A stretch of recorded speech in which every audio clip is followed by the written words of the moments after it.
కాదు రామనారాయణ గారు, అసలు అఫ్ కోర్స్ మీకు అంత అందమైన అమ్మాయి క్యారెక్టర్ ఏదో చూడాలని అనిపిస్తే ఇంకొక హీరోయిన్నే పెట్టుకోవచ్చు కదా, హీరోని ఎందుకు హీరోయిన్ గా మార్చేయాలనిపించింది మీకు? ఏదో ఎక్స్పెక్టర్ కదండి, కథలోనే ఉంటుంది, మీ కథ చూస్తే మీకు అర్థమవుతుంది యాక్చువల్లీ. ఎలా ఎలా స్టార్ట్ అయింది అంటే ఈ మధ్య కాలంలో? ఎలా స్టార్ట్ అయినా నన్ను ఊహించుకోలేదు, సావన్న పంపిండు ఆయన నమ్మలేదు. విశ్వక్ ఎందుకు చేస్తారంటే ఎందుకు చేస్తారు విశ్వక్ అనుకున్నారా? విశ్వక్ సూట్ అవుతారా లేదా అనుకున్నారా? ఎందుకు చేస్తాడు అనుకున్నా. విశ్వక్ ఉన్న ఇమేజ్ వేరు కదా, భాస్కర్ దాస్, ఫలక్నామా దాస్ ఇవన్నీ ఉన్న తర్వాత సడన్ గా లేడీ గెటప్ వేసే అంత చాలా రిస్క్ యాక్చువల్లీ, అది ఎగ్జిక్యూషన్ చాలా ప్రాబ్లం.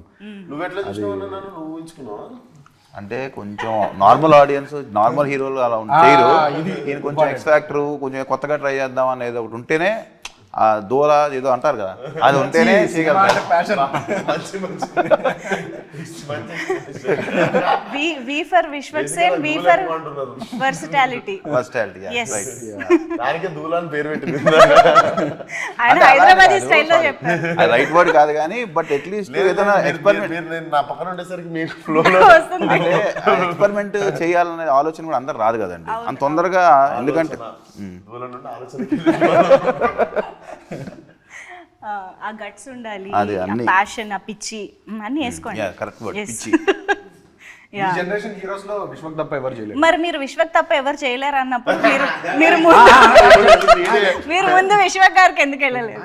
ఇది ఆయన ఒప్పుకున్నాక తెలిసింది నాకు, వచ్చాక నిజంగా ఆయన ఇచ్చిన కమిట్మెంట్ ద్వారా తెలిసింది నాకు. కానీ ఎవరు సడన్ గా ఊహించుకోరు. ఇప్పుడు లైలాని చూసిన, లైలా పోస్టర్ చూసిన తర్వాత విశ్వక్ సేన అని అంటున్నారు ఇప్పుడు జనరల్. ఏది విశ్వక్ సేన నిజంగానే ఆ రేంజ్ ట్రాన్స్ఫర్మేషన్. ఆ ఐస్ ది ఒకటి రిలీజ్ చేశారండి, అమ్మాయిలు కూడా కుళ్ళుకుంటున్నారు అనమాట, ఆ రేంజ్ లో ఉంది అది. ఇప్పుడు సెకండ్ హాఫ్ లో కూడా అంతే అందంగా ఉంటాడు. అవునా? డెఫినెట్ గా, ఎందుకంటే ఇప్పుడు కొంచెం చూసుకున్నాము, అంతా అయినాక వర్క్ చాలా బాగుంది. Wow wow. ఇప్పుడు వస్తాడు, వస్తుంది, మా షూటింగ్ లేదు. ఇప్పుడు విశ్వక్ వస్తాడు అంటే కాదు, లైలా వస్తుంది. కాదు, ఇప్పుడు మీరు సెట్స్ లో కూడా ఆ ఎటైర్ అంతా వేసుకుని రెడీ అయ్యాక ఇప్పుడు ఈ లైలైట్ వస్తుంది అని మిమ్మల్ని ఈ ఫీమేల్ సంబోధించినట్టు సంబోధిస్తూ చెప్పే విధానంలో కూడా తేడా మారిపోద్ది కదా, అది ఎలా అనిపించింది అసలు ఓవరాల్ గా? సీన్లు కొన్ని యాక్టర్లు అది ఇది బాగుంది. సాంగ్ వచ్చిందండి, సాంగ్ రాగానే మొత్తం చాలా మంది 300-400 మంది వచ్చేసరికి అంతమంది ముందు కంఫర్ట్ అవ్వడం అనేది టైం పడుతుంది. అంతమంది ముందు కంఫర్ట్ అవ్వడం వదిలేస్తే నేను అక్కడ కూర్చున్నా ఫోన్ వాడుకుంటూ చైర్లో. ఇద్దరు ఫీమేల్ డాన్సర్లు వచ్చి నేను లేననుకోని ఆడ గుద్దుకొని వెళ్ళిపోయి ఆడ కూర్చొని మాట్లాడేసుకొని తర్వాత చూసా అని చెప్పి వెళ్ళిపోతారు. బేసిక్గా నేను ఒకటి ఉన్నా అక్కడ. అండ్ ఒకరోజు ఫైట్ సీన్ జరుగుతుంటే కూడా బేసిక్గా నేనుంటే సెట్ మీద వర్క్ నడుస్తుంటుంది.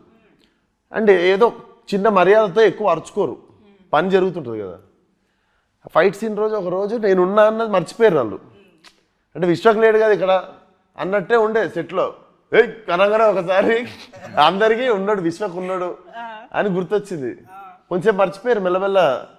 ఇక్కడ ఎవడైతే ఏం నడుస్తుందో పని గోల అవుతుండే అంతా. ఐ థింక్ ఇది హిలేరియస్ పార్ట్ ఆఫ్, అంటే వెరీ మెమరబుల్ ఎక్స్పీరియన్స్ గా ఉండిపోతుంది అనుకుంటా మొత్తం ఆ working experience it self. Main నేను ప్రిపేర్ అయినా కానీ రియాలిటీ వీళ్ళకి రాలేదు. వీళ్ళు కత్తులు కట్టరాలు పట్టుకొని ఇంటికి వచ్చినప్పుడు కోసేయడానికి ఐబ్రోస్ ఇవన్నీ అప్పుడు చూసి ఓహో ఇప్పుడు మనల్ని మార్చేయబోతున్నారు అనమాట అని అప్పుడు స్టార్ట్ అయింది నాకు థింకింగ్. అంటే ఉంటుంది కదా, ఓహో ఇంత పెద్ద పని పెట్టుకున్నావు నువ్వు, ఓకే రెడీ అని చెప్పి బయట కూర్చోగానే ఇట్లా వచ్చి అన్నీ తీసేసారు. అద్దంలో చూసుకోగానే ఇంకొకటి అర్థమైంది. నేనేంటి సరదా షూటింగ్ చేసుకోవచ్చు, బయట తిరిగేయచ్చు, అటు వెళ్ళొచ్చు ఇటు వెళ్ళొచ్చు అనుకున్నాను. నాకు అప్పుడు అర్థమైంది ఏంటంటే అద్దంలో చూసుకున్నాక నువ్వు షూటింగ్ అయినాక పారిపోయి ఇంట్లో దాక్కోవాలి. ఈ నెలన్నర నువ్వు బయట ముఖం చూపించుకోలేవు, సెపరేట్ లాక్డౌన్ జరిగింది, ఏం చేయలేవు అన్నది నాకు అప్పుడు అర్థమయ్యి ఒక 24 hours పట్టింది. ఓహో ఇప్పటి నుండి నేను బయట తిరగలేను, ఎక్కడికి వెళ్ళలేను, ఎవరిని కలవలేను, చూపించుకోలేను కూడా కదా ఫేస్. ఇంట్లో ఎలా పరిస్థితి ఇప్పుడు? అమ్మ అక్క వాళ్ళు ఓకే అండి, ఇంట్లో ఏం చేస్తారు పాయలం కొడతారా నన్ను, ఇంట్లోకి వెళ్ళి ఏదైనా ఇంట్లో వెళ్ళిపోంటారా? అట్లా కాదు, మరి చూసినప్పుడు సడన్ గా ఒక షాక్, ఒక సర్ప్రైజ్ అవి ఉంటాయి కదా. వాళ్ళకి కావాల్సిన ఎంటర్టైన్మెంట్ అంతా దొరికింది వాళ్ళకి ఏముంది, వాళ్ళు సరదాగా హ్యాపీగా ఎంజాయ్ చేసి చూసుకుంటా భలే ఉన్నారో అనుకుంటా. ఇది ఒకటి ఉండే. సో ఆ 1.5 months అది షూటింగ్ ఈరోజు అయిపోయింది. నెక్స్ట్ డే నుండి ఏంది, నెక్స్ట్ డే వచ్చేది కదా అంత హెయిర్, నెక్స్ట్ డే ఏది రాదు కదా. నెక్స్ట్ డే మార్నింగ్ ఫ్లైట్కి యూరోప్ వెళ్ళిపోయినా, మొత్తం అన్ని పెరిగిన తర్వాత వాపస్ వద్దామని. ఇక్కడ ఉంటే ఇంట్లోనే ఉండాలి, దాని బదులు సోలో ట్రావెల్కి వెళ్ళిపోదామని వెళ్ళిపోయారు. కానీ